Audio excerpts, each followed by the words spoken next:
Le 28 juin dernier, 4 partis de l'opposition réunis en coalition ont dit non à la vente ou la cession des terres sous quelque forme que ce soit au Rwanda. Ces partis ont quelques jours plus tard, soit le 3 juillet, transmis par écrit leur appréciation de la situation au chef du gouvernement.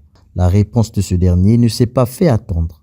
Le 7 août, le Premier ministre a répondu à ces acteurs de l'opposition en leur transmettant toute la documentation sur les accords avec le Rwanda. Cela a suscité ce 20 août une conférence de presse conjointe du mouvement républicain, du Parti du peuple, du Parti social-démocrate congolais et de Renaissance après une analyse minutieuse du document de 355 pages. Les questions suivantes évoquées n'ont pas trouvé de réponse. Petit a.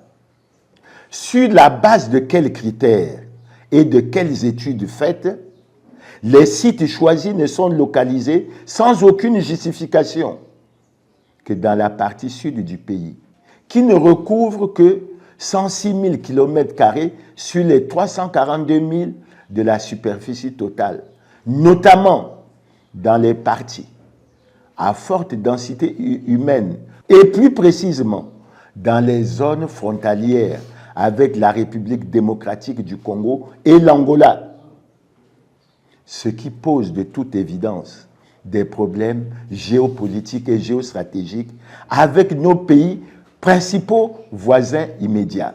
Cet aspect est extrêmement préoccupant, surtout à l'égard de la République démocratique du Congo, en raison du conflit armé qui l'oppose au M23 et au Rwanda, selon les derniers rapports de l'Organisation des Nations Unies sur la situation qui prévaut dans ce pays.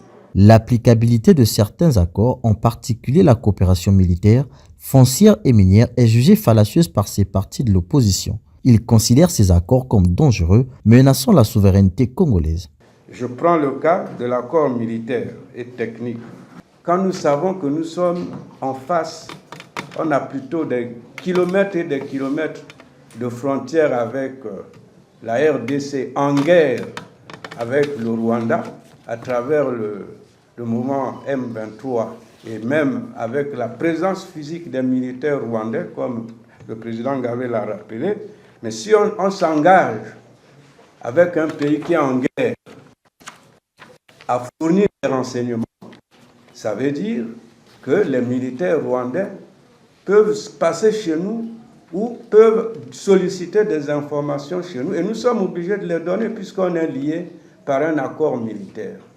Et les militaires disent, en général ou non, par principe, un État sérieux ne peut pas conclure un accord militaire avec un pays en guerre.